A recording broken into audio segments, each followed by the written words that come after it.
And this is my video discussion on PM690. It's about the WBS, the work breakdown structures. To note why the work breakdown structure is such an integral aspect of the overall project, when does it change, who is authorized to make modifications to the work breakdown structure. The work breakdown structure is a very integral part of the team project. The work breakdown structure is what the WBS ultimately is. My thought after reading and much consideration, the WBS is ultimately the way a team or group organizes the project. They break down the said project into not only different parts, but workable and manageable parts of the whole. The whole is very complicated, but breaking it down helps to make things more easily understood and allows for the complicated process to be not only examined simply, but also complete in a much easier and faster process. Like in my own work at the factory, we could take, when we're cleaning the factory and doing things, we could do bathrooms, break room, offices, compactor area.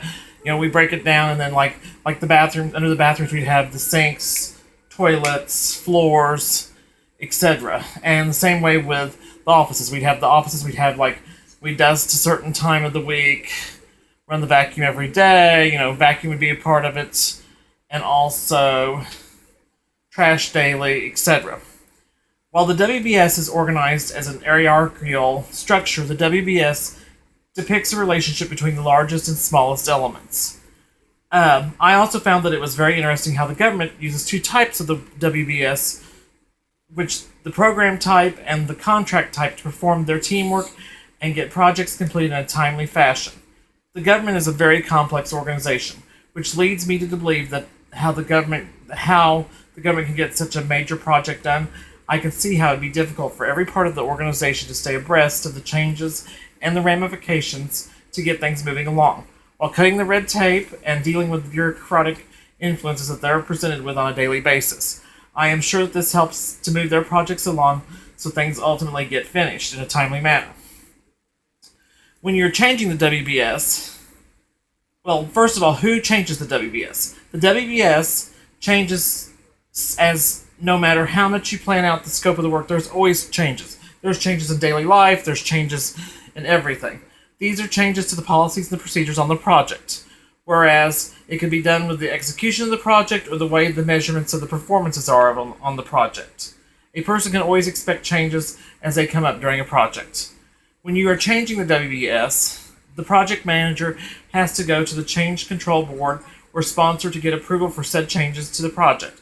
These measurements should be outlined in the Change Control Management process. Having the Change Control Board helps to keep the project ongoing and have a realistic project expectation, whereas the project manager could venture off the main scope of the project. The WBS helps project managers when they are faced with three different situations: certainty, risk, and uncertainty. It also helps to organize the project and keep the work flowing, and mainly overall breaks the work projects down by subject to more complete understanding the risk and breaking the work down into meaningful, manageable, and traceable pieces, not only for the purpose of the quantitative cost/schedule risk analysis, but also the cost management and schedule updating. For the most important thing for a project manager is to use getting these things accomplished, getting them finalized using the WBS. The WBS ultimately turns one large, unique, perhaps mystifying piece of work or project into many small, manageable tasks. And that is how a project manager gets their work done on a team thing. Thank you very much.